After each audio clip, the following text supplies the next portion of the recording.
19వ అధ్యాయం ప్రారంభంలో యేసు క్రీస్తుని వెంబడిస్తున్న అనేకులు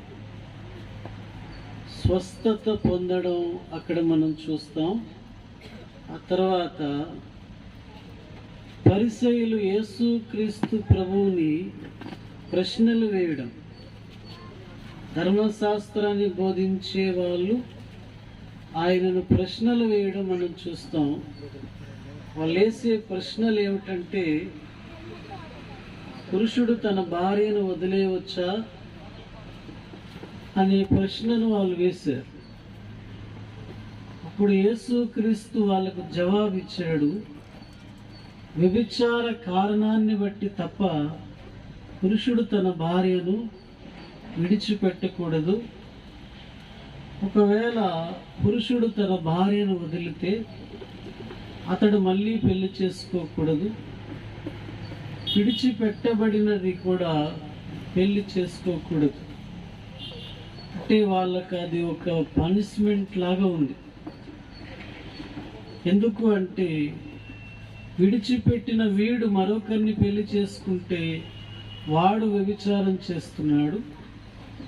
విడవబడిన దీనిని ఎవరైనా పెళ్లి చేసుకుంటే ఆమె వ్యభిచారం చేస్తుంది అని చెప్పి, ఆ దేవుడు జత చేసిన వాళ్ళను మనుషులు వేరు చేయకూడదు అని వాళ్లకు ప్రత్యుత్తరం ఇచ్చారు. మీకు ఇది అర్థమైందో లేదో కొంచెం వివరంగా తెలుసుకోండి. భార్యను భర్త విడిచిపెట్టడానికి ఒకే ఒక్క కారణం ఉంది. ఆమె మరొక పురుషునితో ఉండడం అతనికి తెలిసినా చూసినా అతడు వదిలేసిన పాపం లేదు, దానిలో పాపం ఉండదు. ఎందుకు అనంటే, వ్యభిచార కారణాన్ని బట్టి ఆమెను తీసుకోలేడు.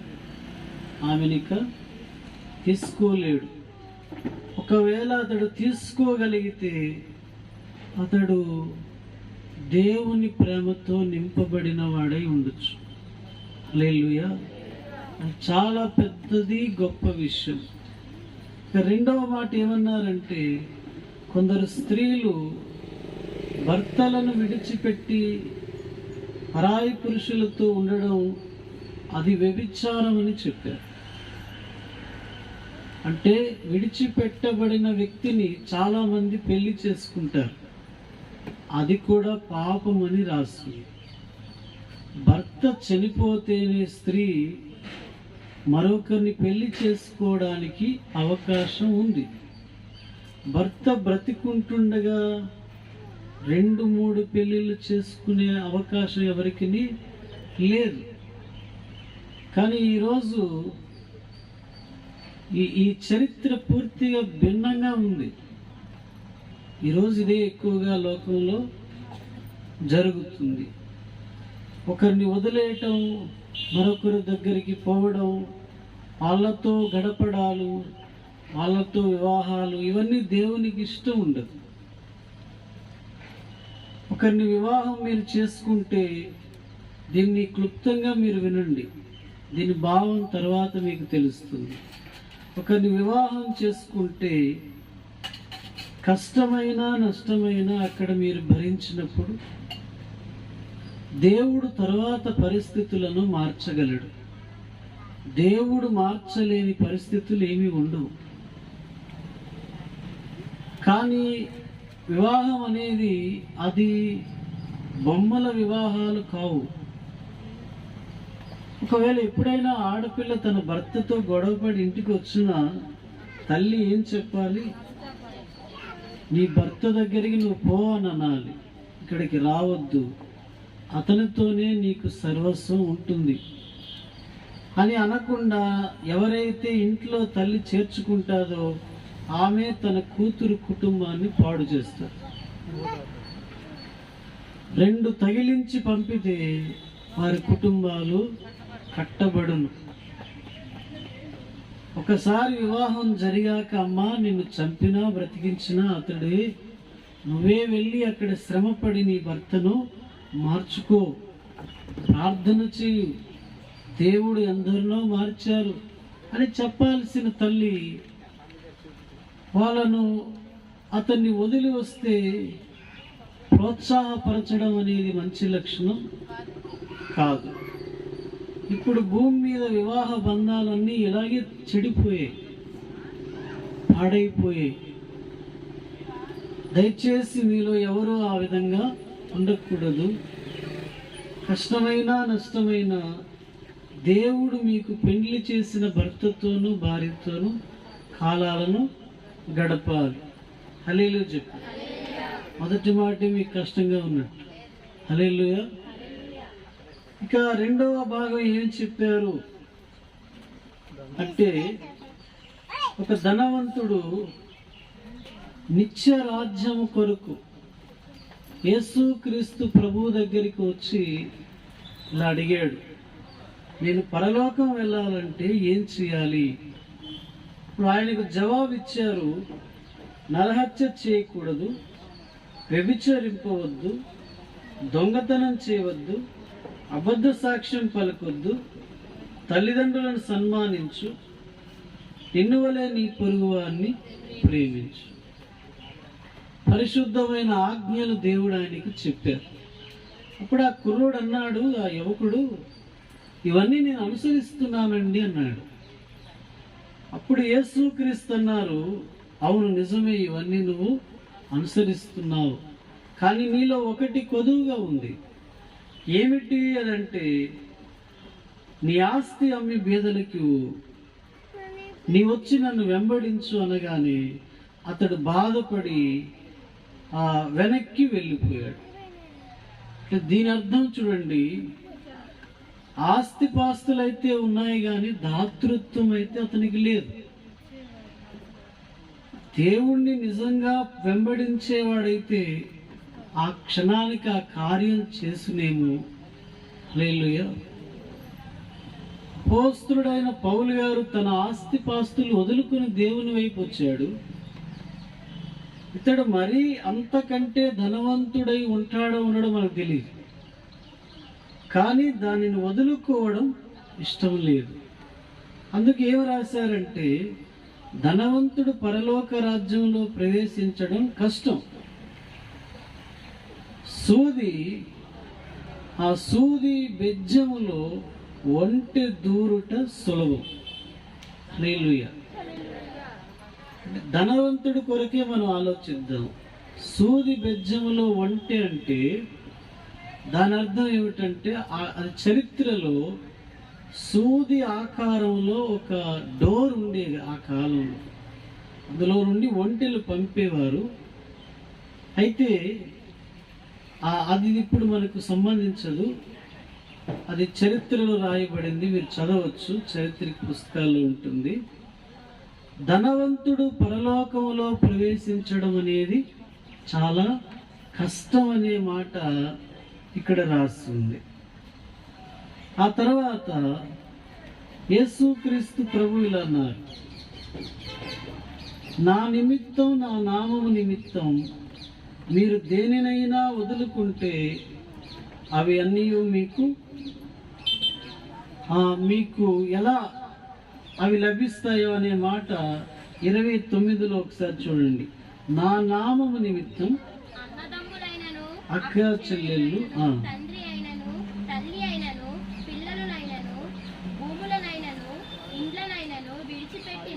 ప్రతివాడును 100 రెట్లు పొందును, ఇదిగాక నిత్య జీవమును స్వతంత్రించుకొనును. మొదటి వారు అనేకులు, కడపటి వారగుదురు, కడపటి వారు మొదటి వారగుదురు. వాళ్ళు 100 రెట్లు ఏం రాస్తుంది ఇక్కడ, ఇహమందు పెట్టిన ప్రతివాడు 100 రెట్లు పొందును, తర్వాత ఇది గాక నిత్య జీవము స్వతంత్రించుకొనును. హల్లెలూయా. ఇప్పుడు మీరు ఆలోచిస్తే 3 విశేషమైన భాగములు ఉన్నాయి ఇక్కడ. ఎవరు ఆ కాలంలో ప్రవక్తలు పలికేవారు మనం విన్నాం. ఇశ్రాయేలీలకు ప్రవక్తలు బోధించారు, విన్నాం. ఇప్పుడు ప్రవక్తలు కాదు బోధిస్తున్నది, సృష్టికర్తయే. ఆయనే నరునిగా భూమి మీదకి వచ్చి 33.5 సంవత్సరాలు మనుషుల మధ్యలో ఆయన ఉన్నారు. ఆయనే బోధిస్తున్నారు.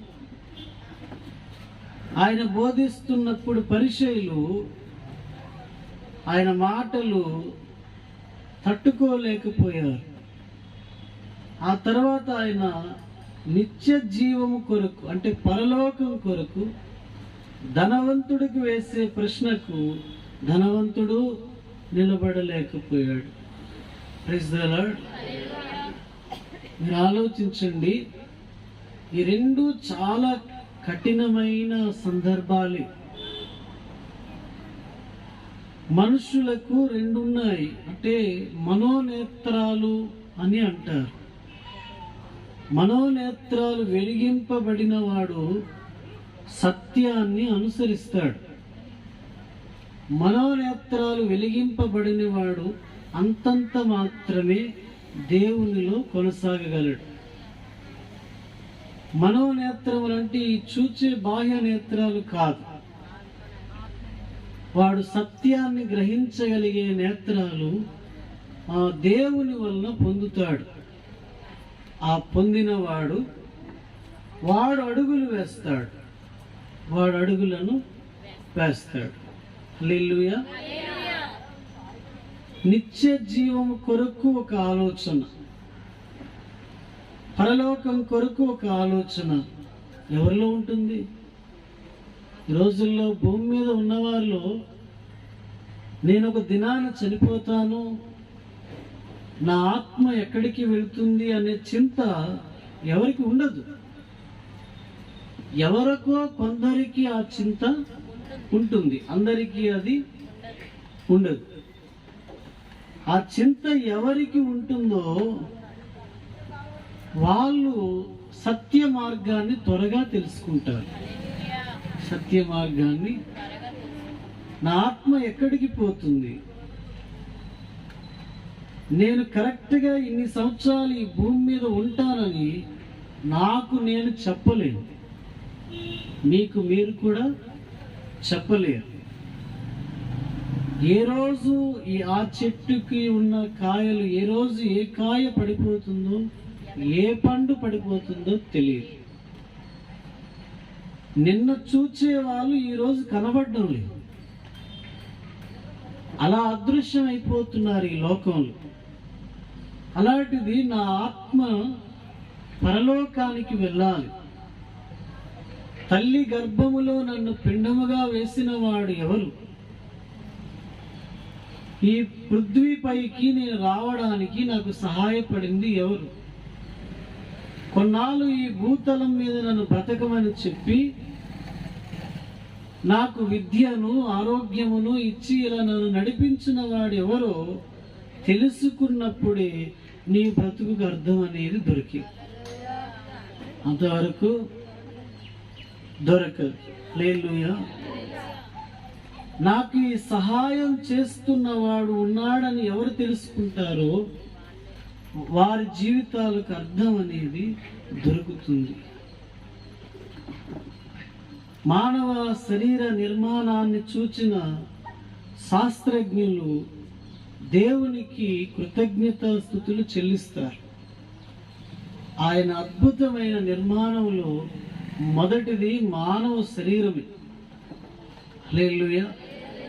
అలాంటి నిర్మాణం చేశాడు ఆ దేవుడు. ఇప్పుడు ఇక్కడున్న మనం అందరం మానవులు. మనల్ని దేవుడే కలుగు చేశాడు. కలుగు చేసిన ఆ దేవుణ్ణి తెలుసుకోవడం, కలుగు చేసిన ఆ సృష్టికర్తను తెలుసుకోవడం, ఆయన ఎలా ఉన్నాడో మనల్ని అలాగే చేశాడు. ఆదికాండం 2వ అధ్యాయం 1వ అధ్యాయం మాట ఉంది, మన స్వరూపములో మన పోలిక చొప్పున నరులను చేద్దాం రండి అనే మాట ఉంటుంది. దేవుడు తన పోలికలో మనల్ని ఇలా తయారు చేశారు. ఈ రూపములు మనకిచ్చినవాడు దేవుడే, ఈ రంగు మనకిచ్చినవాడు దేవుడే, ఈ యొక్క శరీరం మనకు అమర్చినవాడు దేవుడే. అంతా చేసి ఊపిరి వదలకపోతే మనం ఏమవుతాం? శవం. మరలా ఈ బొమ్మ అంతటినీ తయారు చేశాక మన నాసికా రంధ్రాల్లో దేవుడు ఊపిరిని ఊదాడు. అప్పుడే మనం లేచి నిలబడ్డాం. మనలోకి ఏమొచ్చింది? జీవాత్మ వచ్చింది. హల్లెలూయా. మనలోనికి ఇప్పుడు లేచి నిలబడ్డా అన్ని పనులు చేసుకుంటున్నాను. ఊపిరి ఊదిన వాడే ఒకరోజు ఊపిరి తీస్తాడు. తను పెట్టినది తాను తీసేసుకుంటాడు.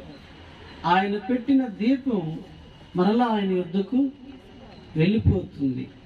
అందుకు ప్రసంగిలో మన్నైనది వెనకటి వలె మన్. ఎంత అందంగా ఉన్న ఈ బాడీ ఎక్కడేస్తారు? మట్టిలో పడేస్తారు. దేవుడు మనలో పెట్టిన ఆత్మ, ఆయన ఊదిన జీవాత్మ ఎక్కడికి వెళ్తుందంటే ఆయన దగ్గరికి వెళ్తుంది. ఆయన దగ్గరికి వెళ్ళి ఆయనతో ఉండదు, తీర్పులో నిలబడుతుంది. ఎలా బ్రతికామా అని దేవుడు మనలను ప్రశ్నలు వేయటం, మనం చేసిన పాపాలు మన ఎదుట చూపించడం, మన రహస్య కార్యాలు మన ఎదుటే ఆయన ఉంచడం చూసి సిగ్గుపడి పాతాళంలోనికి పోతాం. పాతాళం అంటే నరకం. అగ్ని ఆరదు, పురుగు చావదు. యుగ యుగాలు అక్కడ పండ్లు కొరుక్కోవడం, ఏడవడం ఉంటుంది. మీకు ఈ మాటలు అర్థమవుతున్నాయో లేదో నాకు తెలియదు. హల్లెలూయా. యుగ యుగాలు ఏం చేస్తాడు? పండ్లు కొరుకుతాడు. తర్వాత ఏం చేస్తాడు? ఏడుస్తాడు. ఎక్కడ ఆ బాధ ఉంటుంది? నరకంలో ఉంటుంది. దేనివల్ల అతనికి నరకం వచ్చింది? అతడు చేసిన పాపముల వలన. ఈ పాపములు చేయకుండా ఉండడానికి యేసుక్రీస్తు దగ్గర మనకు క్షమాపణ దొరుకుతుంది. ఒక ఆమె వ్యభిచారం చేస్తూ పట్టబడింది. ధర్మశాస్త్రం ప్రకారం ఆమెను రాళ్లతో కొట్టి చంపాలి. అయితే ఆమె ఎప్పుడైతే దొరికారో ఆమెను ఈడ్చుకొని యేసుక్రీస్తు దగ్గర తీసుకొచ్చారు. యేసుక్రీస్తు ఆయన దేవుడు, కానీ ఆ రోజు ఆయన మానవునిగా స్వార్థ ప్రకటిస్తూ ఉన్నారు. వీళ్ళు ఆయన దగ్గర తీసుకొచ్చి అడుగుతున్నారు, ఈమె రెడ్ హ్యాండెడ్గా మాకు బహిరంగంగానే దొరికారు. వీళ్ళు ఒక గదిలో పట్టుబడ్డారు. మాకు ధర్మశాస్త్రం మోషే చెప్పాడు వీళ్ళని రాళ్లతో కొట్టమని. ఇప్పుడు ఏం చేయమంటారు? అప్పుడు యేసుక్రీస్తు వాళ్ళ వైపు చూస్తున్నాడు. ఎందుకంటే దొరికినది ఈమెనా, మరి వాడేడి? చేసినవాడు వాడేడి? వాడు కూడా దొరకాలి కదా. వాడు పారిపోయాడు. ఈమెను మాత్రమే పట్టుకొచ్చారు. ఈమె మీద చాలా మందికి పగ ఉండొచ్చు. ఇప్పుడు ఆమె అప్పటికే సగం కొట్టారు. ఆమె ముఖము చాలా చోట్ల రక్తం ఉంది. ఈమె దగ్గర తీసుకొచ్చినప్పుడు యేసు ప్రభు ఏం చెప్తాడు? ధర్మశాస్త్రానికి విరోధంగా మాట్లాడతాడా, లేక ఏదైనా తీర్పు చెప్తాడా అని చెప్పి శోధించడానికి ఆయన దగ్గర తీసుకొస్తే ఆయన అన్నాడు, మీలో పాపము లేనివాడు మొదటి రాయి వేయండి అని అన్నాడు. మీలో మొదటి రాయి వేయండి. వాళ్ళందరూ రాళ్ళను అక్కడ పడేసి వచ్చిన దారిలో వెళ్ళారు. అయితే ఈ స్త్రీతో ఆయన చెప్పాడు, అమ్మా ఎవరైనా నేను శిక్షించారా అని అడిగాడు. ఎవరు శిక్షించలేదు అంది. అయితే ఆయన అన్నాడు, నేను కూడా నిన్ను శిక్షించను, ఇక పాపము చేయొద్దు అని అన్నాడు. చూడండి, ఆమె యేసుక్రీస్తు దగ్గరికి వచ్చాక మరణించకుండా దేవుడు కాపాడారు. రెండవది ఆమెకి ఇచ్చిన హెచ్చరిక ఏమిటి? ఇక పాపం చేయకు. పాపం వలన చాలా అనర్థాలు వస్తాయి, చాలా నష్టాలు జరుగుతాయి. ఇక మీదట పాపము చేయొద్దు అనే హెచ్చరిక పొందుకున్న ఆ స్త్రీ ఆ రోజు వదిలిన పాపం ఎన్నడూ చేయలేదు. హల్లెలూయా చెప్పండి. ఆ రోజు వదిలిన పాపం సిలువ వరకు ఆయన వెంబడించింది. ఎన్నడూ ఆ పాపం మరలా చేయలేదు. అంటే యేసుక్రీస్తు ప్రభువు దగ్గరికి వచ్చేవాళ్ళు వారి పాత జీవితాలను ఆయన పాదముల యొద్ద పడేసి క్రొత్త జీవితాలను భుజాన వేసుకొని బయలుదేరుతారు. పాత జీవితాన్ని వాళ్ళు ఆయన పాదాల దగ్గర వదిలేస్తారు. క్రొత్త జీవితాలతో వాళ్ళు ప్రయాణాలు కడతారు. ఇప్పుడు ఆ వ్యభిచారం చేస్తున్న ఆ స్త్రీ మారిందా? మారిపోయింది. మరలా ఎప్పుడైనా చేసిందా? మరి చేయలేదు. ఎప్పుడైనా అలా నలుగురి మధ్యలో పట్టబడిందా? మరి పట్టబడలేదు. ఆమె హృదయంలో నుండే తీసేసింది. పాపం అనేది మొదట దాని వేళ్ళు ఎక్కడుంటాయి? ఇక్కడ ఉంటాయి. అక్కడ నుండి తీస్తే తప్ప మన శరీరాన్ని మనం ఆపలేము. హృదయములో నుండి ఆ వేలను మనం పెకిలిస్తేనే పాపాన్ని జయించగలం. మొదట నేను చేయకూడదు అనే నిర్ణయం ఎక్కడ పుట్టాలి? హృదయంలో పుట్టాలి. నేను చూడకూడదు అనే నిర్ణయం ఎక్కడ పుట్టాలి? హృదయంలో పుట్టాలి. అప్పుడే నువ్వు పాపాన్ని జయించగలవు. ఈరోజు పాపానికి బానిసలుగా ఎందరో భూమి మీద ఉన్నారు. చివరికి ఆ పాపముతో చనిపోయిన వారు కూడా ఉన్నారు. ఆ పాపాలతోనే నశించిపోయిన వారు, దేవుని తీర్పుకు వెళ్ళిపోయిన వారు కూడా ఉన్నారు. ఆ మహాదేవుడు అగ్నిలో నుండి లాగినట్లు కొందరిని లాగమని సజ్జనులకు ఉపదేశం చేశాడు. పాపం మానుకున్న మనుషులకు ఆయన చెప్పిన బోధ ఏమిటంటే, నువ్వు మానుకున్నావు కాబట్టి మరికొందరిని అందులో నుండి బయటకి లాగాలి. హల్లెలూయా. అందులో నుండి బయటికి. ఈ రోజుల్లో పాపం అనేది అనేక విధాలుగా జరుగుతూనే ఉంది. అగ్నిలో నుండి మనం ఎవరిని లాగగలం? మీరు ఆలోచించండి. భూమి మీద నరుడికి 3 శోధనలు కలుగుతాయి.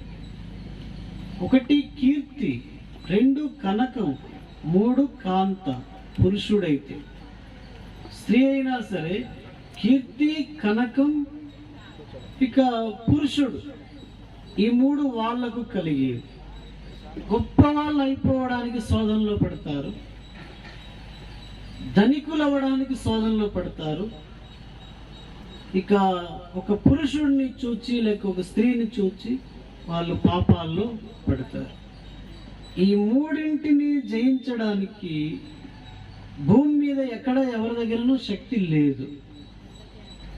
ఆ శక్తి ఇచ్చేవాడు పాపమును జయించిన యేసుక్రీస్తు.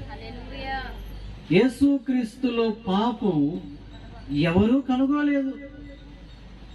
ఆయన పాపము లేని దేవుడు, పాపము చేయనివాడు, పాపము ఎరగనివాడు.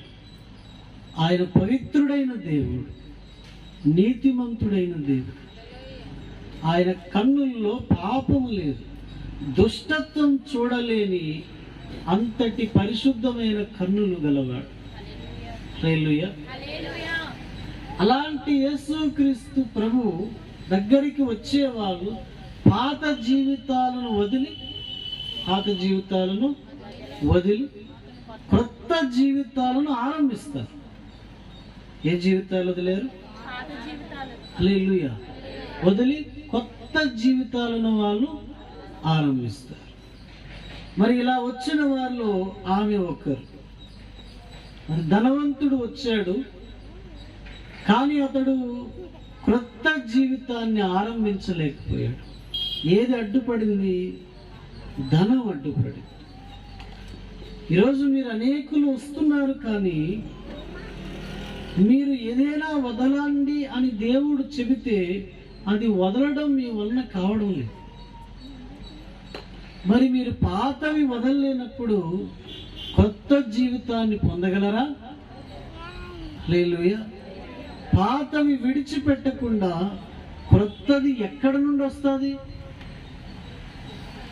మీకు ఈ మాటలు అర్థమవుతున్నాయి? హల్లెలూయా. పాతది వదలకుండా కొత్తది రాదు. యేసుక్రీస్తు ప్రభు దగ్గరికి వచ్చే వాళ్ళందరూ వారి పాత జీవితములను వదిలి క్రొత్త జీవితాలను ప్రారంభిస్తారు. అంటే అతడు దొంగ, ఇప్పుడు అతడు మార్పు చెంది అతడు సత్పురుషుడుగా వెళ్ళాడు. దొంగతనాన్ని వదిలేసుకుంటాడు. నరహంతకుడు నరహత్యలు చేయడం మానుకొని కష్టపడి పని చేస్తాడు. శరీరాన్ని అమ్ముకొని బ్రతికే వాళ్ళు ఆ వృత్తులను విడిచిపెట్టి కష్టపడి జీవిస్తారు. ఏమిటి మార్పు? హల్లెలూయా.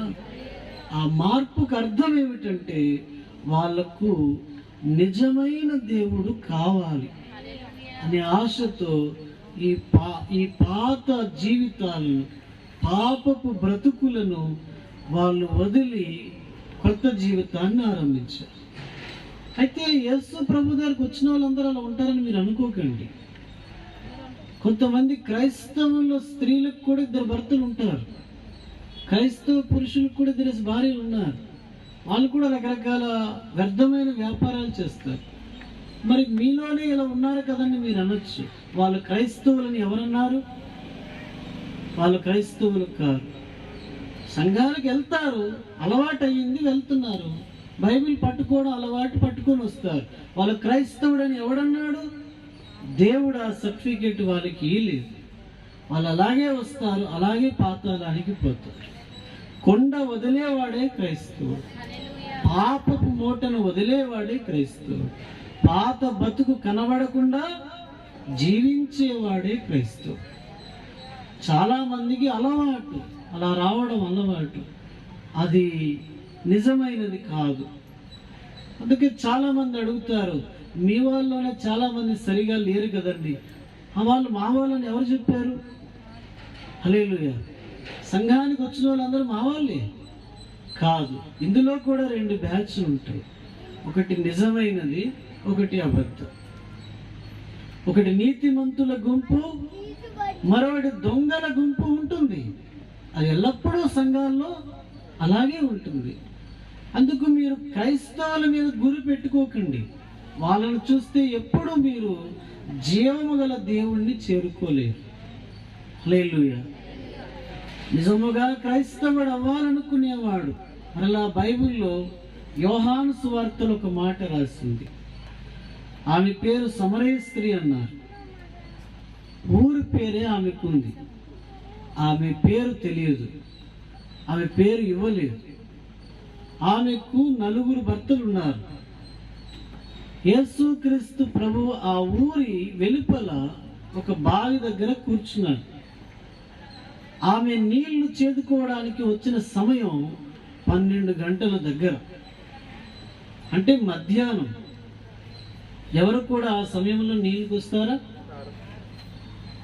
ఆమె ఆ సమయంలో ఒంటరిగా కడవ పట్టుకొని నీళ్లకు వచ్చింది. ఆ బావి దగ్గర వేసి కూర్చున్నారు. ఆమె వచ్చిన తర్వాత నీళ్లు చేదుకుంటూ ఉంటే, యేసుక్రీస్తు నాకు కొంచెం నీళ్ళు ఇవ్వమా త్రాగడానికని అడిగారు. యేసు ప్రభు అలా అడిగితే, సమరయులను యూదులు నీళ్లు అడగరు కదా అని చెప్పి ఆమె సందేహించింది. అతనికి ఆమెకు కొంతవరకు కొన్ని మాటల సంభాషణ గడిచింది. గడిచాక ఆవిడ అంది, అయ్యా, నీ దగ్గర జీవజలాలు ఉన్నాయన్నావు, ఆ నీళ్ళేవో నాకు ఇస్తే నేను మరి ఎప్పుడు ఈ బావి దగ్గరికి రాను అంది. అప్పుడు ఆయన అన్నాడు, సరే, ఆ నీళ్లు నేను నీకు ఇస్తాను, నీ భర్తను తీసుకురా అన్నాడు. వెంటనే ఆమె సందేహించింది. ఎందుకంటే ఏ భర్తను తేవాలో ఆమెకి తెలియదు కదా. అప్పుడు ఆయన అన్నారు, నీకు 5 భర్తలు, ఇప్పుడు ఉన్నవాడు కూడా నీ భర్త కాడు. వెంటనే మోకాళ్ళ మీద పడింది. అయ్యా, నా బ్రతుకు ఇలా ఉందని మీకు ఎలా తెలుసు? నేను ఇలా జీవిస్తున్నానని మీకు ఎలా తెలుసు అని చెప్పి ఏడ్చి వెంటనే ఊరిలోనికి వెళ్ళి, నా బ్రతుకును నాకు చెప్పిన వాడు వచ్చాడు, మీరు కూడా రండని ఊరందరినీ పిలిచింది. ఆమె నీళ్లకు తెచ్చిన కుండ ఉంది, ఆ కడవను అక్కడ వదిలేసి ఆమె వెళ్ళింది. అది మొదలు సమరయ స్త్రీ మరి ఎన్నడూ పాపం చేయలేదు. ఎలా ఎలాగ వాళ్ళ జీవితాలు మార్చబడుతున్నాయో చూడండి. ఇప్పుడు పాత జీవితం ఉందా? పాత పురుషులు ఎదురుపడినా వాళ్ళ వైపు తిరిగే అవకాశాలు లేకుండా వాళ్ళు బ్రతుకుతూ ఉన్నారు. ఇంకా ముందుకు వెళితే చరిత్రలో అగస్టీన్ అని ఒకడు ఉండేవాడు. చిన్న వయసులోనే అక్రమ సంబంధాలకు అలవాటు పడ్డాడు. అతని తల్లి అతని కోసం ఎంతో ప్రార్థించింది. అగస్టీన్ అనేవాడు ఒకరోజు మార్పు చెందాడు. మీరు ఆలోచించండి, పాపం అనేది మనల్ని వదలదు. మార్పు చెందినప్పుడు అతడు చేసే పని వదిలేసుకున్నాడు. కానీ అతనితో సంబంధం పెట్టుకున్న ఆ స్త్రీ అతని వెంట పరుగులు ఎడుతూనే ఉంది. అప్పుడు ఆయన అన్నాడు ఒకరోజు, నీవు వెతుకుతున్న అగస్టీన్ ఎప్పుడు చచ్చిపోయాడు. ఆ అగస్టీన్ అనేవాడు నీతో సంబంధాలు పెట్టుకున్నాడు. ఈ అగస్టీన్ అనేవాడు క్రీస్తుతో సంబంధం పెట్టుకున్నాడు. ఇక వాడు చచ్చిపోయాడు, నువ్వు వెతకవద్దని చెప్పు. ఎలా వదిలాడు పాపాన్ని? పాపమును, పాత జీవితాన్ని వదిలిన వాడే క్రైస్తవుడు అవుతాడు. ఇంకా అవి ఇవి పెట్టుకున్న వాళ్ళు క్రైస్తవులు కాలేరు, దేవునికి పిల్లలు కాలేరు. మనం ప్రభువుని నమ్ముకున్నామంటే కొన్ని తప్పకుండా వదలవలసి ఉంటుంది. హల్లెలూయా. పరలోకానికి వెళ్ళాలి, ఏదో ఒక రోజు మరణిస్తాం. మన ఆత్మలు తీసుకుపోవడానికి వస్తారు దేవుని దూతలు, తీర్పులో నిలబెడతారు. జీవము గల దేవుణ్ణి తెలుసుకొని పరిశుద్ధంగా బ్రతికితే మనం యుగయుగాలు ఆ రాజ్యములో ఉంటాం. అది మన పైనే ఉంది, అక్కడ మనం ఉంటాం. నిర్లక్ష్యంగా బ్రతికితే మన కాళ్ళ క్రింద ఉన్న పాతాళంలోనే మనం ఉంటాం. ఇప్పుడు ఇక్కడ లాగా మనకి సుఖ సౌకర్యాలు అక్కడ ఉండవు. అగ్ని ఆరదు, పురుగు చావు. అగ్ని ఆరదు అంటే అక్కడ కాలుతూ ఉంటాం, అరుస్తూ ఉంటాం. ఇక్కడ లాగా మనకి ఇక్కడ సుఖభోగాలు సౌకర్యాలు అక్కడ ఉండవు.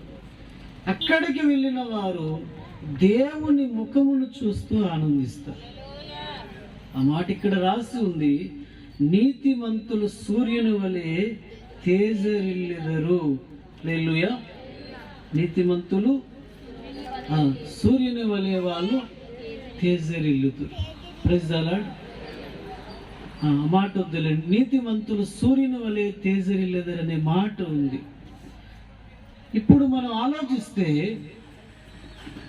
మరి ఏ మార్గాన్ని ఎన్నుకుంటాం అనేది మీరు చూడాలి. ఏ మార్గాన్ని ఎన్నుకుంటారు? Praise the Lord. పాపాన్ని వదులుకుంటారా? అందులోనే కొనసాగుతారా? వదిలి పరలోకానికి వెళ్ళే దారిని ఎన్నుకుంటారా? ఇక అందులోనే మీరు నిలబడి ఉంటారా అనేది దేవుడు ఎవరికి వదిలిన ప్రశ్న? మనకే వదిలేశారు. హల్లెలూయా. ఇప్పుడు మనకే వదిలేశారు. అంటే ఒక విషయం ఆలోచించండి, భూమి మీద శాంతి సమాధానాలు ఎందుకు కరువయ్యాయి? ప్రపంచ దేశాల్లో ఎందుకు అలజడి ఉన్నది? ఇతర దేశ అధ్యక్షుల మీద ఎందుకు నేరారోపణలు వస్తున్నాయి? రకరకాలుగా ప్రజలు ఎందుకు ప్రవర్తిస్తున్నారంటే మానవుని హృదయంలో పాపం ఉంది. హల్లెలూయా. మానవుని హృదయంలో పాపములు ఉన్నాయి. ప్రతి మానవుడు జన్మ పాపి, కర్మ పాపి. అనగా వాడు పుట్టుకతోనే పాపం. అంటే తల్లిదండ్రులు కూడా పాపులు కనుక, అంటే మీకు అర్థం అవ్వదు, ఏంటి వచ్చిన కానీ పాపి పాపి అంటున్నారని మీరు అనుకోవచ్చు. హల్లెలూయా.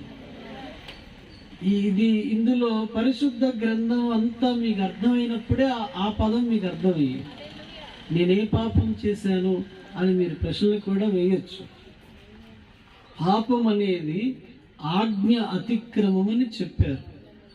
దేవుడిచ్చే ఆజ్ఞలు, అబద్ధం ఆడడం పాపం, భూతి మాట మాట్లాడడం పాపం, ఇంకా వేరొకరిది దొంగతనంగా వారి సంతకాలు పెట్టించి వారి ఆస్తులు దోచుకోవడం, సరిహద్దు రాయిని కొంచెం కొంచెం అలా పెంచుకోవడం పాపం, పక్క వాళ్ళ ఇల్లు మన ఇంటిలో సగం కలిపేసుకోవడం అది కూడా పాపమే, ఇంకొకరికి వచ్చే ధనాన్ని మనం తీసుకోవడం పాపం, ఎవరైనా మనకిస్తున్న ధనములో ఎక్కువ ఇస్తే మరలా వారికి ఇవ్వకుండా దానిని ఉంచుకోవడం కూడా పాపమే. మరి ఇప్పుడు పాపి అంటే ఏమైనా తప్పు ఉందంటారా? హల్లెలూయా.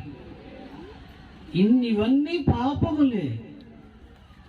మనం ఎక్కువగా భూమి మీద ఉన్న జంతువులు పాపం చేయవు, మానవ మృగాలే పాపం చేస్తాయి. హల్లెలూయా. విశాఖపట్నంలో జూలో ఉన్న ఆ జంతువులు పాపాలు చేస్తున్నాయని చెప్పలేదు, ఎప్పుడు ప్రకటన ఎప్పుడు రాయలేదు. ఈ సింహం ఎప్పుడు పాపంలోనే ఉందని అనలేదు. మానవ మృగాలమైన మనమే పాపములు చేస్తాం. మనలోనే ఆ నైజం ఉందని పరిశుద్ధ గ్రంథం బోధిస్తుంది. దీన్ని అన్ని మతాల వారు చెప్పరు, దీన్ని చెప్పరు. తప్పు చేస్తున్న వాడిని ఎవరు నిలదీయలేరు. చెప్పడానికి వాళ్ళు అవతల వైపు ఉండేవారు మాట్లాడగలగాలి. యేసుక్రీస్తు ప్రభువు మాట్లాడే దేవుడు. నువ్వు నేను ఏం చేస్తున్నామో ఆయన ఇట్టే చెప్పగలడు. అలా మాట్లాడే నా జీవితాన్ని, ఇక్కడ ఉన్న వాళ్ళ జీవితాన్ని బాగు చేశాడు. ఆయన మాట్లాడి ఉండకపోతే మనం ఎలా బ్రతికే వాళ్ళమో మనకు తెలియదు. సామెతల గ్రంథంలో రాసి ఉంది, ఒక ఆమె అన్నం తింటుంది, భోజనం భర్తకు పెడుతుంది, నేను ఏ పాపం చేయలేదని నటిస్తుందని సామెతల గ్రంథంలో సొలొమోను రాజు రాస్తాడు. అలాంటి నటీనటుల యొక్క పాపాన్ని బహిర్గతం చేసేవారు ఎవరు? దేవుడే. హల్లెలూయా. రహస్యమైనది ఆయన దగ్గర ఉండదు, మరుగైనది కూడా ఆయన దగ్గర ఉండదు. చీకట్లో చెప్పుకున్న మాటలు వెలుగులో వినబడతాయి. ఆయన జీవాధిపతి, ఆయన దగ్గర మనం ఏదియూ దాయలే. మరి ఇప్పుడు ఆలోచించి పాపాలను వదులుకునే ఒక పనిని మనం అందరం చేయాల్సి ఉంటుంది. నువ్వు వదిలేసినది నిన్ను వదలదు, పాపం నువ్వు వదిలినా అది నిన్ను వదలదు. ఎన్నో సంవత్సరాలు దానితో నీ సహవాసం ఉంది కనుక ఇప్పుడు దానితో ఏం చేయాలి? పాపముతో పోరాటం పెట్టుకోవాలి. పాపముతో ఎలా అయినను నేను ఈ పాపములు చేయను, ఎలా అయినను నన్ను పాడు చేసే ఈ సినిమాలు నేను ఇక చూడను, నా అంతరంగాన్ని పాడు చేసే ఈ సీరియల్స్ నేను ఇక చూడను, నాకేమాత్రం మేలు చేయని ఈ హాస్యపు కథలను నేను ఇక వినను, నేను నా హృదయాన్ని యేసుతో నింపుకుంటానంటే నీ కొత్త జీవితం లభిస్తుంది. హల్లెలూయా. నీకు కొత్త జీవితం వస్తుంది. మరి అలా అనడం, అలా చేయడం సులభం అంటారా? వదులుకోనైనా ధనాన్ని అమ్మి పేదలకి ఇవ్వు అన్న మాటకు అతడు వెనక్కి వెళ్ళిపోయాడు. అంటే నరకానికి వెళ్ళిపోవడానికైనా రెడీ అయ్యి, కానీ ధనాన్ని వదులుకోలేకపోతున్నాడు. ఇక్కడ చూడండి, ఎవరికి ధనాశ లేని వాళ్ళు ఎంతమంది ఉన్నారు. హల్లెలూయా. Praise the lord. ధనాశ లేని వారు ఉన్నారా భూమి మీద? కప్ప అరుస్తుంది దాని నాశనం కోసమే. మనుష్యులు ధనం కూడబెడుతుంది వాళ్ళ నాశనం కోసమే. కప్ప అరవకపోతే పాముకి అది ఎక్కడుందో తెలియదు. ధనం మీద ఆశ పెట్టుకొని బ్రతికే వాళ్ళకు వారి భవిష్యత్తు నాశనం అయిపోతుంది. మనకి ఎంత అవసరమో అంత చాలు. హల్లెలూయా. రాత్రి పగలు ధనార్జన చేస్తూ అవయవాల్లో లోపాలు కలుగు చేసుకొని తినలేరు, తాగలేరు, అనుభవించలేని స్థితికి ఎందరో పోయారు. నీ ధనం ఎక్కడ ఉండునో నీ మనస్సు అక్కడే ఉంటుంది. ఎంత కావాలో అంత చాలు. మరీ బ్యాంకులు నింపేసేటంత ఆశ వద్దు. దురాశ పరుడు యొక్క పుర్రె ఎన్ని బంగారు కాసులు వేసినా తృప్తి చెందదు. హల్లెలూయా. ఈరోజు ధన ఆశ లేని వారు ధన్యులు. Praise the Lord. అతడు ధనాన్ని బట్టి దేన్ని పోగొట్టుకున్నాడు? దేవుని రాజ్యాన్ని పోగొట్టుకున్నాడు. దేవుడు కొన్నిసార్లు మనకు ధనాన్ని ఇచ్చి కూడా పరిశీలన చేస్తాడు. మీలో చాలా మంది నాకు కానీ డబ్బు ఉంటే మా సంఘానికి నేను ఇలా చేస్తాను, లేక నేను అలాగున్నా. దేవుడు అంటే ఈ లెక్క ఏదో చూద్దామని ₹1,00,000 ఇస్తాడు. ఇవ్వగానే 500 అట్టుకొస్తాడు. అంత ఇంత తేల్చేస్తాను, ఇలా అన్నాడు అలా అన్నాడు. వీడికి 1,00,000 ఇవ్వగానే మనిషి మారిపోయాడు. అంటే మీరు ఆలోచిస్తే కొన్నిసార్లు ధనాన్ని మనకిచ్చి దేవుడు మనల్ని శోధిస్తాడు. ఏం చేస్తాడు? మరి ఇలా అలా మాట్లాడాడు కదా, ఇప్పుడు ఏం చేస్తాడని శోధిస్తాడు. మీకు అర్థమైందా? అందుకనే మనం లేనప్పుడు గొప్పగా మాట్లాడుతాం, ఉన్నప్పుడు అసలు ముందడుగులే మనం వేయం. యాకోబు ధనం కొరకు రాస్తూ ధనము సమస్త కీడులకు మూలమని రాశారు. ఇప్పుడు చాలా మంది ఆశలు ఎలా ఉన్నాయి. ఒకసారి మా గృహానికి ఒక అమ్మాయి వచ్చింది. ఆమె భర్త ఒక వెల్డింగ్ షాప్లో వర్కర్. ఆ మంది ఒక కారు కొనుక్కోవాలని నాకు ఆశ ఉందండి. ఏముంది? అతను ఎవరు? నీకెందుకు ఆశ? ముందు నీ భర్తను పిల్లల్ని బాగా చూసుకో, వచ్చిన దాంతో సంతృప్తి పడు. ఇప్పుడు నీకు కారు ఉంటే ఆయన వెల్డింగ్ షాప్ సామాన్లను అందులో వేసాడా? హల్లెలూయా. అతని పని బట్టి ఆయన ఉంటాడా? నిన్ను స్టైల్గా కూర్చుని పెట్టి తిప్పే పని ఆయనకు ఉండదు కదా. ఫలానా దగ్గర డోర్ చేయాలి, నువ్వు ఉండు ఇంటి దగ్గర అని చెప్పి సామాన్లు అందులో వేసి ఒకటే స్పీడ్ కొడతాడు. హల్లెలూయా. ఆశలు ఎందుకు? పనికి రాని ఆశలతో బ్రతుకుతున్నారు. ఆ మంది నా భర్తను పట్టుకొని చర్చికి వెళ్తారని అనలేదు. ఇప్పుడు ఏముంది? కాలు ఇలా ఊపుతూ చూస్తే రివటర్లా ఉంది మనిషి. కాలు ఇలా ఊపు, కారు కొనాలని ఆశ. అసలు నేనే ఏనాడు అనుకోలేదు అన్నమాట. హల్లెలూయా. ఆశలు, కోరికలు విచిత్రంగా ఉంటున్నాయి మనుషులకు. ఎందుకది? ఈ క్షణం ఉంటాం, రేపు ఉండని మానవ జీవితాలు దేవుడిస్తే పొందొచ్చు, కానీ దానికోసం పరిగెత్తకూడదు. నేను పాస్టర్ గారని ఇప్పుడు నాకు కారు ఉండాలని నాకు అవసరమా? అవి ప్రార్థన చేసుకుంటే చాలు, దేవుడు చెప్పిన మాటల ప్రకారం జీవిస్తే చాలు. నాకు అవసరమైనప్పుడు ఆయన ఇస్తే నేను వాడుకుంటాను, లేకపోతే లేదు. ఖచ్చితంగా నాకు ఈ చీర ఉండాల్సిందే, ఖచ్చితంగా నాకు ఇది ఉండాల్సిందని ఎవరంటారు? వాళ్ళు దేవుని దగ్గర నిలబడలేరు. Praise the lord. ధనాశ సమస్త కీడులకు మూలం. మీకు అర్థం అవుతుందో లేదో నాకు తెలియదు. హల్లెలూయా చెప్పండి. ఇంకా మనం ముందుకు వెళితే పాత జీవితాలు వదలకపోతే చాలా ప్రమాదం. పాత జీవితాలను వదులుకోవాలి. యేసు క్రీస్తు దగ్గరికి వచ్చే ప్రతి మనిషి ఒక కొత్త పాత్రగా ఉంటాడు. ఆ పాత్ర పాడైన నీళ్లను బ్రతికించేదిగా ఉంటుంది. అది ఎలీషా పాత్ర వలె. ఎలీషా పాత్రలో ఉప్పేసి పాడైన నీటిలో పెట్టగా ఆ నీళ్ళు ఏమయ్యాయి? ఆ నీళ్ళన్నీ మధురంగా మారి. Praise the Lord. ఈరోజు దేవుడు నీతో చెప్తున్నారు, కొత్త పాత్ర ఇంకా చాలా మంది కాలేదు, అలాగే వస్తున్నారు. వాళ్ళ పాత పాత్రలను మళ్ళీ తీసుకొని వెళ్తున్నారు. దేవుడు నీ కోసం ఒక పాత్ర ఇక్కడ పెట్టారు. నీ పాత పాత్రను ఇక్కడ వదులు.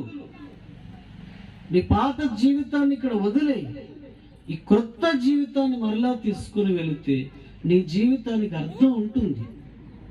అలా తెస్తున్నావు, మరలా దాన్ని తీసుకొని వెళ్తున్నావు. హల్లెలూయా. లారీలో కూర్చొని తల మీద బుట్ట పెట్టుకున్న ఒక ఆవిడ బుట్ట దించడం లేదు. ఎందుకమ్మా అలా పెట్టావని అడిగితే ఆయన అన్నాడు, దేనికి బాబు నీకు బరువు అన్నది. ఎవరికి బరువు? ఎంత అజ్ఞానం! లారీ మోస్తుందా, డ్రైవర్ మోస్తున్నాడు? ఆమె అలా పెట్టుకున్న లారీ మోస్తుంది. కొంతమంది వారి పాత బ్రతుకుల్ని వదలడం వాళ్ళకు ఇష్టం ఉండదు. అలా ఇష్టం లేని వారు నరకానికి వెళ్ళిపోతారు. మన సందేశం అయిపోయింది. అలా ఇష్టం లేని వారు నరకానికి వెళ్ళిపోతారు. కరోనా కాలంలో ఆరోగ్యవంతులే చనిపోయారు, మంచి ధనికులు చనిపోయారు, గొప్ప గొప్ప ఉద్యోగులు చనిపోయారు, ఎంతో ఆస్తిపాస్తులు ఉన్నవారు కూడా మరణించారు. దేవుడు మనకి అవకాశం ఇచ్చినట్లుగా మనల్ని సజీవులుగా ఉంచారు. అయితే ఇప్పుడు ఈ పాత జీవితాన్ని ఇంకా మానుకోలేకపోవడానికి కారణాలు ఏమిటి? ప్రార్థన లేకపోవడం. ఏం చేయకపోవడం? నువ్వు బుగ్గ మీద చేసుకొని ఉదయం నుండి రాత్రి వరకు ఆలోచిస్తే నీకేమైనా జరుగుతాయా? నీ ఆలోచనల వల్ల నీ తలలో ఏ మార్పులు రావు. ఓ మూలకు పోయి మోకాళ్ళు వేసి యేసు ప్రభువా నాకు సహాయం చేయమని అడిగితే కార్యములు ఏవైనా జరుగుతాయి. ఓ ఆలోచిస్తూ కూర్చుంటే నీ ఆలోచనల వల్ల నీకు ఏ లాభము కాదు. మనం చేయవలసింది ప్రార్థన. దేవునితో మాట్లాడాలి. ఏం చేయాలి? దేవునితో మాట్లాడాలి. నా జీవితం ఇలా ఎందుకు అయిపోయింది అనుకోకుండా నా జీవితాన్ని బాగు చేయమని మనం ఎవరిని అడగాలి? దేవుని అడగాలి. మూలకు పోవాలి, లేదా ఆకాశం వైపు చూడాలి. ఆకాశం వైపు కన్నులెత్తి ప్రభువా నా జీవితం ఇలా అయిపోయింది, నాకు సహాయం చేయి అని మనం ఏడిస్తే ఏదైనా ప్రయోజనం ఉంటుంది. ఇలా గోర్లు తీసేసి చేతులు నవిలేసి నువ్వు ఎంత ఆలోచించినను దానివల్ల నీకు వచ్చే ప్రయోజనం ఏమీ ఉండదు. హల్లెలూయా చెప్పండి. ఆలోచించడం మాని ప్రార్థన చేయడం నేర్చుకో. ఆలోచించడం మాని ఆలోచించడం వల్ల నీ ఎత్తు మోరుడు పెంచలేవు, నీ తలలోని యొక్క రంగును నువ్వు మార్చుకోలేవు, నీ భవిష్యత్తును ఒక దినము నువ్వు పెంచలేవు. కానీ ప్రార్థన చేస్తే దేవుని నుండి ఏదైనా సహాయం వస్తుంది. ఎవరికైనా సరే ప్రార్థన అనేది సహాయం. నా ఆరోగ్యం బాగులేనప్పుడు నేను దేవునికి ప్రార్థన చేశాను, వదలకుండా ప్రార్థించాను. నా కాళ్ళు చాలా బలహీనంగా ఉండేవి. ఆ కాళ్ళు నేను 2 అడుగులు వేస్తే నా కాళ్ళు చుట్టుకొని పడిపోతాయి. అంత బలహీనమైన కాళ్ళు. నాకు కరెంటు పెట్టడానికి విశాఖపట్నం తీసుకొచ్చారు మా గ్రామం నుండి. కరెంటు పెడితే ఇతని నరాలు సరి అయ్యి ఇతను బాగుపడతాడు అనే ఒక ఉద్దేశం. నేను చాలా బాధపడ్డాను, కరెంటు పెడతారని నేను ఎలా తట్టుకోవాలని. కానీ నన్ను చూసిన డాక్టర్ గారు అన్నారు, కరెంటు పెట్టనవసరం లేదు అని చెప్పి ఆయన నాకు మందులు ఇచ్చి పంపించేశాడు. మరలా మా ఊరు నేను వెళ్ళిపోయాను. ఆర్టీసీ కాంప్లెక్స్లో విశ్వవాణి మిషనరీ ఒక ఆయన నన్ను కలిశాడు. ఆయన అన్నాడు, యాకోబు కోసం నీకు తెలుసా అని అడిగాడు. యాకోబు నాకు తెలియదండి అని. అతడు రాత్రంతా దేవునికి ప్రార్థన చేశాడు. నీవు కూడా అలా అడిగితే దేవుడు నీకు సహాయం చేస్తాడని చెప్పాడు. నేను ఉదయాన్నే ఇంటి నుండి బయటకు వచ్చాను. మాది పల్లెటూరు. ఆకాశం వైపు చూశాను. ప్రభువా, నేను ఇక్కడి నుండి ఒక 2 అడుగులు వేయటానికి నాకు శక్తినిమ్మని దేవుణ్ణి అడిగాను. మొదటి రోజు వేసి పడిపోయాను, వదలలేదు ప్రభువుని. తర్వాత నేను అడిగాను, ప్రభువా నాకు సహాయం చేయి, ఒక 2 అడుగులు వేయడానికి అని అడిగితే దేవుడు కర్ర లేకుండా 2 అడుగులు వేయడానికి సహాయం చేశాడు. ఇక నేను మరలా ప్రారంభించాను. ప్రభు నాతో మాట్లాడడం కూడా అప్పుడే ప్రారంభించారు. నువ్వు వెళ్ళే ప్రతి ఎత్తు స్థలాలు నేను పల్లంగా చేస్తాను అని అన్నారు. ఇక నేను మరలా వచ్చాను. మా దగ్గర నుండి గరివిడి ఒక 6 కిలోమీటర్ దూరం ఉంటుంది. నేను ప్రభువుని అడిగాను, ఇక్కడ నుండి కొంత దూరం నడిచి వెళ్ళడానికి నాకు సహాయం చేయమని మరలా అడిగాను. దేవుడు ఆ రోజు సహాయం చేశారు. మధ్యలో కొంత కాళ్ళు మళ్ళీ నిలబడింది, మళ్ళా ఏడుపు వచ్చింది. ఆకాశం వైపు చూశాను, ప్రభువా నాకు సహాయం చేయి. రోజు నేను చేస్తున్న ఈ పని మా యొక్క గ్రామం నుండి గరివిడి పరిగెత్తి వచ్చేసాను. ఒకరోజు ఇటు నుండి అటు పరిగెత్తి అటు నుండి వచ్చినప్పుడు ఆ రోజు ఆయన అన్నమాట, నీ కాళ్ళు లేడి కాళ్ళ వలె చేస్తాను. Praise the Lord. మరి నేను ఒక విశ్వవాణి అనే ఒక మిషనరీ చెప్పిన మాట నేను పట్టుకున్నాను. ప్రార్థన విడిచిపెట్టలేదు. ప్రభువుని అలా అడుగుతూనే వచ్చాను. ఆ రోజు స్వస్థపరచబడిన ఈ కాళ్ళు ఈ రోజు వరకు పరుగులు తీస్తూనే ఉన్నాయి. నేను ఇప్పటికీ ప్రార్థన ఏది ఆపలేదు. చెయ్యి ఏదో యాక్సిడెంట్ అయిందని ప్రార్థన ఆపలేదు. ప్రార్థనలు అన్ని ప్రార్థనలకు వస్తూనే ఉన్నాను, ఏది ఆపలేదు. మిగిలిన అవయవాలన్నీ ఆయన కాపాడారు కదా. Praise the lord. అందుకు మీరు ఆలోచిస్తూ ఉండకుండా ప్రార్థన చేయడం నేర్చుకోండి. పరిస్థితులు మనమే బాగు చేసుకుంటే దేవుడు ఎక్కర్లేదండి. కానీ పరిస్థితులు మనం బాగు చేసుకోలేము కనుక దేవుడు కావాలి. దేవుడే పరిస్థితులు బాగు చేయగలడు కనుక మనం మోకాళ్ళు వేయడం ఆయనకు కావాలి. ప్రభువా నాకు సహాయం చేయమని అడగడం కావాలి. మనం కన్నీళ్ళు ఆయన దగ్గర పెట్టుకోవడం దేవునికి కావాలి. ఇవి ఎవరూ చేయరు. మాకు ప్రాబ్లమ్స్ ఎక్కువ ఉన్నాయండి అని అంటారు. మీకు ప్రాబ్లమ్స్ ఉన్నాయంటే మీరు ఎవరి దగ్గరికి వెళ్ళాలి? దేవుని దగ్గరికి వెళ్ళాలి. మీ ఇంటిలో మీ గదిలో మీరు మోకాళ్ళు వేసి మీరు ప్రభువుని పిలిస్తే దేవుడు మీకు ఒకరోజు ఎడారిలో సెలయేళ్ళలాగా మీ జీవితంలో మార్గాలు తెరుస్తారు. హల్లెలూయా. హల్లెలూయా చెప్పండి. మీ జీవితాల్లో ఒకరోజు మార్గములను ఆయన తెరుస్తాడు. అలా ఆయన మార్గాలు తెరవాలంటే మీరు చేయవలసినది పాత జీవితాన్ని వదలడం, క్రొత్త జీవితాన్ని అందుకోవడం, ప్రార్థన చేయడం నేర్చుకోవడం, దేవునిని ప్రతిసారి మనం ఆయన్ని కలిసి అడగటం.